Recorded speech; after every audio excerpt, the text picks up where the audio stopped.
നമസ്കാരം, ഞാൻ doctor KS Prasad.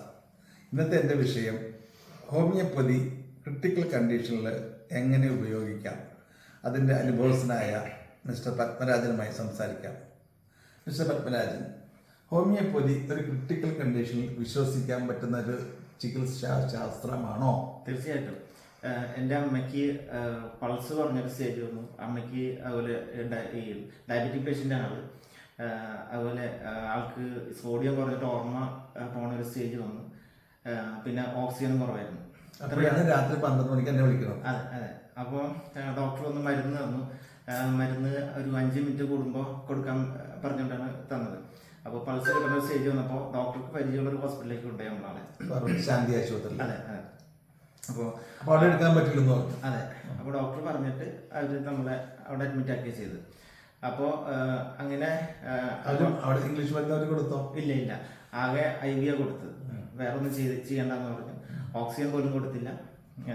പിറ്റേന്ന് നേരം വെളുക്കുമ്പോൾ നമുക്ക് ആളെ ഡിസ്ചാർജ് ചെയ്ത് നോർമലാക്കി തിരിച്ചു കൊണ്ടുവരാൻ പറ്റി.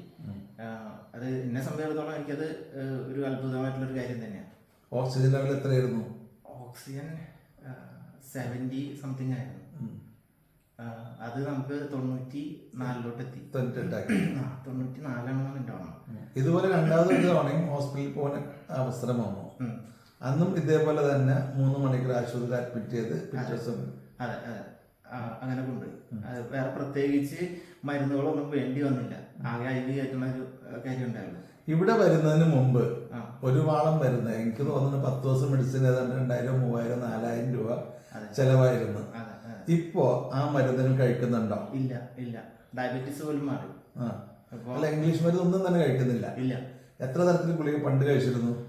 അത് കുറെ ഉണ്ടായിരുന്നു. അത് ന്യൂറോയുടെ മരുന്നുണ്ടായിരുന്നു, പിന്നെ ഡയബറ്റീസിന്റെ മരുന്നുണ്ടായിരുന്നു, തൈറോയിഡിന്റെ മരുന്നുണ്ടായിരുന്നു. അതെ, കുറച്ചധികം ഉണ്ടായിരുന്നു. എനിക്ക് തോന്നുന്നത് ഒരു 8 ഗുളിക അത്ര ഉണ്ടായിരുന്നു. ഇപ്പൊ എത്ര ഗുളിക കഴിക്കണം? ഇപ്പൊ ഒന്നും കൊടുക്കണില്ല.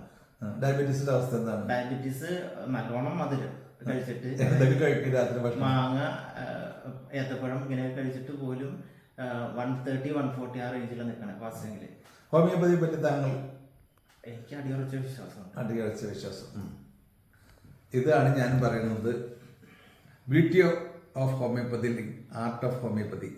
ഇങ്ങനെ ആയിരിക്കണം നമ്മൾ ഹോമിയോപ്പതി ഡോക്ടർമാരെ പഠിപ്പിക്കേണ്ടത്. Thank U.